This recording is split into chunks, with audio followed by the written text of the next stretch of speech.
please explain Malachi chapter 4, verse 5. Well, again, we have to go to the context.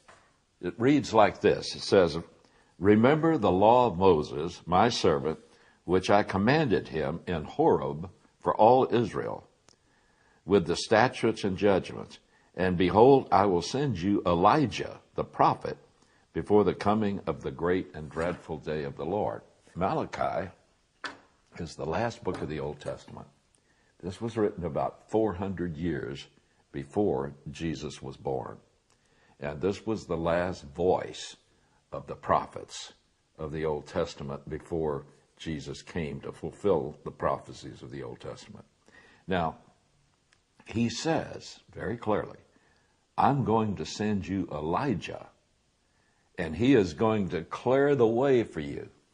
Isaiah speaks of the ministry of being a herald for Jesus. Also, when he talks about this in Isaiah, he says that in chapter 40, behold the voice of one crying in the wilderness, make straight the way of the Lord, make his path straight. That was a prophecy. He didn't name him. That was a prophecy about John the Baptist, who came in the spirit and power of Elijah. Let me see if I can put this together, because once again, you asked a great question, but it has a complex answer. You see, this was confusing to the apostles. It was even confusing to John the Baptist. Now, it says in Matthew chapter 17, beginning with verse 10, and his disciples asked him, that is Jesus, saying, why then do the scribes say that Elijah must come first? In other words, Elijah must come first before the Messiah comes and sets up the kingdom. And Jesus answered and said, Elijah is coming and will restore all things. Now, he's just been talking about John the Baptist. And John the Baptist was put to death. And so they were confused, and they said, we were supposed to see Elijah come. If you're really the Messiah, Elijah was supposed to come first. That's what the Pharisees teach. And Jesus says this, and don't forget this verse, verse 11. And Jesus answered and said, Elijah is coming, future.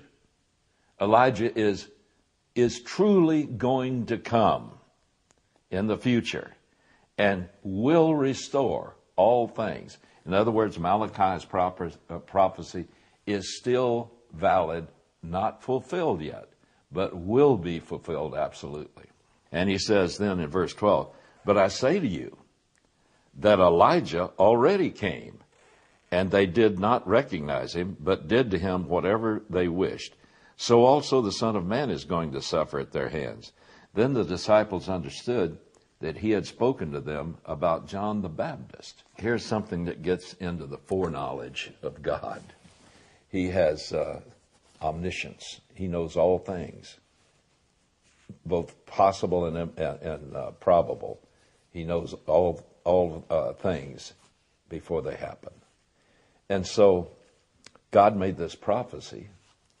And so when Jesus came the first time, he didn't send Elijah. Why? Because he knew that the Jewish leaders and the majority of the Israelis were not going to receive Jesus and believe in him so that he could restore and he could establish the kingdom that he had promised in the covenants of the Old Testament. But in order to make valid the offer of the kingdom that Jesus made, he did send John the Baptist, and it's very clearly said several times, in the spirit and power of Elijah. Bear with me now. I'm going to turn now to Matthew chapter 11, and beginning in verse 2. In this passage, even John the Baptist was getting confused. So I'm going to read this. Please bear with me and read with me, will you? Now, when John in prison heard of the works of Christ, he sent word by his disciples and said to him, Are you the expected one, or shall we look for someone else? John couldn't understand. He knew that he was sent to prepare the way for the Messiah to appear. He knew that Jesus was the Messiah. And yet, instead of setting up the kingdom, as the Old Testament prophecies indicated would happen, he's put in prison, and he's trying to figure out, how does all this fit together? You see, what John couldn't see is that in the Old Testament, sometimes within the same paragraph, there's a prophecy of the Messiah coming the first time and being rejected, and a prophecy of the Messiah coming at a second time in order to fulfill and set up the promised kingdom. And he couldn't see the great parenthesis that would be between the first and the second coming, because he only thought of the first coming. So the Messiah comes as the suffering servant the first time, and as the conquering king the second time. And all of this, of course, to those who are just looking at the prophecies in the Old Testament, was hard to discern. It's kind of like today. You have people arguing about, will Christ come for the church first and then later come in the second coming to the earth to set up the kingdom promised to Israel? And there are those who say it's impossible. There can't be a secret coming of Christ and then later a coming to the earth. Well, it's the same dilemma that they faced in the Old Testament. But the Scriptures clearly said it. Looking at it in retrospect, we can see how it was there all along. But they couldn't quite unravel it. And same way with the rapture. It's there. And if you take the Scripture literally, you see that the rapture and the second coming couldn't be the same event, because there are different things that happen that are very much in contrast. John the Baptist asked, "Are you the expected one, or shall we look for someone else?" And Jesus answered and said to them, "Go and report to John what you hear and see. The blind receive sight, the lame walk, the lepers are cleansed, and the deaf hear, and the dead are raised up, and the poor have the gospel preached to them. And blessed is he who keeps from stumbling over me." He quotes a prophecy from Isaiah chapter 35, and it's very interesting that he stops in the middle of that prophecy and doesn't go on. And this is something Jesus did at least 2 or 3 times. I know of 2 times. In verse 4, "Say to those with anxious hearts, take courage and fear not. Behold, our God will come with vengeance. The recompense of God will come, and he will save you. Then the eyes of the blind will be opened, the ears of the deaf will be unstopped. Then the lame will leap like a deer, and the tongue of the dumb will shout for joy. For waters will break forth in the wilderness, and streams in the Arabah. And the scorched land will become a pool, and the thirsty ground springs of water. In the haunt of jackals its resting place. Grass becomes reeds and rushes, and a highway will be there, a roadway, and it will be called the highway of holiness. The unclean will not travel on it, but it will be for him who walks that way, and fools will not wander on it." Notice, this is a prophecy that is going to be fulfilled when the Messiah comes to set up the kingdom. But the first part of this is a double reference prophecy. The first part's already been fulfilled. Now notice, Jesus quotes in his answer to John's question, "Are you the one that should come, or should we look for another?" He says in verse 4 again, "Go and report to John what you hear and see. The blind receive sight, the lame walk, the lepers are cleansed, the deaf hear, the dead are raised up, and the poor have the gospel preached to them." Now notice, he only quotes part of that prophecy, but it's the part of the prophecy that's being fulfilled. He didn't talk about the Israelites being brought back from their dispersion all over the world. He didn't talk about the fact that it would be the day of vengeance when he would put down all of Israel's enemies. He just says, tell him that the miracles that are predicted, I'm doing. And he says, don't stumble over it not fulfilling the whole context. Just keep believing, because no one can do these miracles except the Messiah, and they are my credentials to prove who I am. Now, after he sends that message back to John in prison through his disciples, as they walk away, it says, and as they were going away, Jesus began to speak to the multitudes about John. What did you go out into the desert to see? A reed shaken by the wind? But what did you go out to see? A man dressed in soft clothing? Behold, those who wear soft clothing are in kings' palaces. But why did you go out to see a prophet? Yes, and more than a prophet. For I say to you, never a greater has risen than John the Baptist. Never a greater born among women has arisen than John the Baptist.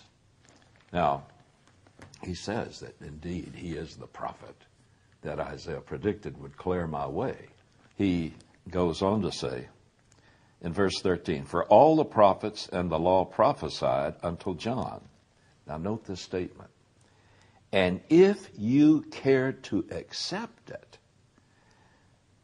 he himself is Elijah who was to come. God sent one in the spirit and power of Elijah so that it would be a valid offer of belief in the kingdom. Had Israel believed in Jesus as Messiah, then God would have counted the ministry of John the Baptist as the fulfillment of Elijah coming to straighten all things. But God always foreknew they wouldn't believe. And so he said that, Jesus later said in chapter 17, Elijah will indeed come and straighten out all things. So he is going to come in the future. Now, here's another part of this, and I'm sorry, like I said, some of your questions require a complex answer. The interesting thing is, when Elijah comes, there's someone else coming with him. In Revelation chapter 11, it speaks about the two witnesses that God is going to send to warn the whole world for 3.5 years. They're going to upset, CNN, MSNBC, BBC, they're all going to be really upset because there are these two guys calling them all liars over there in the streets of Jerusalem, and they can't do a thing and shut them up. And they won't be able to edit them out and to keep them from speaking, like a lot of in the United States right now, trying to keep the true message from being spoken. I understand that the present regime is trying to even take over the internet. And I pray to God there are enough people in this country who will stand up to our Constitution and say, you can't do that. That's against the Constitution of the United States. Now, but they won't be able to shut up these prophets. They're going to trouble them. So it says in Revelation chapter 11, in verse 3, and I will grant authority to my two witnesses, and they will prophesy for 1,260 days. That's 3.5 biblical years of 360 days each. And they will prophesy for 1,260 days, clothed in sackcloth and ashes. It says that this is at the time when the temple is built, and that part of it is given over to the nations. It says in verse 4, these are the two olive trees and the two lampstands that stand before the Lord of the earth. And if anyone desires to harm them, fire proceeds out of their mouth and devours their enemies. If anyone desires to harm them in this manner, he must be killed. These have the power. Listen to what they do. These are the two prophets. Who are they? All right, here's their calling card right here. It says, one has the power to shut up the sky in order that rain may not fall during the days of their prophesying. Who did that in the Old Testament? Elijah. And it's during the time of their testimony, it's 3.5 years. Elijah shut up the rain so that it didn't rain for 3.5 years. It's Elijah, the one predicted in Malachi chapter 4. And the other one, it says, and they have power over the waters to turn them into blood. Who did that? Who turned water into blood in the Old Testament? Moses. And you see, he's the other witness. That's his calling card. They will also smite the earth with every kind of plague. Moses did that in Egypt when he was delivering Israel from bondage in Egypt. He's going to have the same ministry. And when they have finished their testimony, the beast that comes up out of the abyss will make war with them and overcome them and kill them. God allows them to be killed. And their bodies will lie in the street of the great city, Jerusalem, which mystically is called Sodom and Egypt, where also the Lord was crucified. Jerusalem, Yerushalayim. And those from the peoples and tribes and tongues and nations will look at their dead bodies for 3.5 days. Now let me ask you this. How can all the peoples of the earth look at their dead bodies? You see, this anticipated some technology, didn't it? It anticipated television and satellites so that the whole world could see what's going on in any given part of the earth. And they're going to look at the dead bodies of Moses and Elijah lying in the streets, unburied. And it says, and they will not permit their dead bodies to be laid in a tomb. And those who dwell on the earth will rejoice over them and make merry, and they will send gifts to one another, because these two prophets tormented those who dwell on the earth. Now, how did they torment people? By telling them the truth. You know, when people don't want to hear the truth, it torments them to hear it. And, hey, I've seen a little of that. There are people that really get tormented when you come at them with the truth. And there are forces here in the United States that are tormented over even a cross standing on a hill. They can't stand to see any remembrance or any symbol of the truth of the Bible, and especially the truth of Jesus Christ and his claims. It torments them. So they're going to have sort of a satanic Christmas when they see these dead prophets lying in the street. But God has a big surprise coming for them. And after 3.5 days, the breath of the life from God came into them. They stood on their feet, and great fear fell upon those who were beholding them. And they heard a loud voice from heaven saying to them, "Come up here." And they went up into heaven in a cloud, and their enemies beheld them. And in that hour there was a great earthquake. 1/10 of the city fell. 7,000 people were killed in the earthquake, and the rest were terrified and gave glory to the God of heaven. That's coming. And you see, not only is Elijah coming, Moses is coming too. We have one more hint about that. Mark chapter 9, and Jesus was saying to them, "Truly I say to you, there are some of those who are standing here who shall not taste death until they see the kingdom of God after it has come with power." Those of us who live in this age know exactly what this means. When a movie is about to be introduced, they go on a kind of a publicity build-up, don't they? They give us a preview of coming attractions. That's exactly what this is. Now listen, we're going to see where Moses and Elijah fits in. Now he says that they're going to see what the kingdom of God is going to look like when it's brought in with power. That hasn't happened yet, but he says they wouldn't taste of death until they saw it. All right, let's look at it then. In verse 2, and 6 days later, Jesus took with him Peter, James, and John. He said, some of you. He didn't say all of the apostles. So it was Peter, James, and John, and brought them up to a high mountain by themselves, and he was transformed before them. And his garments became radiant and exceedingly white, as no launder on earth can whiten them. Look who appears. And Elijah appeared to them along with Moses. And they were talking with Jesus. Matthew adds that they talked of his exodus. They talked of when he was going to depart from the earth. They were talking about when he would be crucified and raised from the dead. And so it says, and Peter answered and said to Jesus, Rabbi, it's good for us to be here, and let us make these 3 tabernacles, one for you, one for Moses, and one for Elijah. For he did not know what to answer, for they became terrified. Peter was, he's the kind that spoke first and then put his mind into gear. He was all excited, but he'd just be babbling. And he said, man, this is it. We're just going to camp out here for a while and enjoy this incredible, never before seen vision of what is going to happen. Well, you see, what happened? Jesus' deity shined right through his humanity.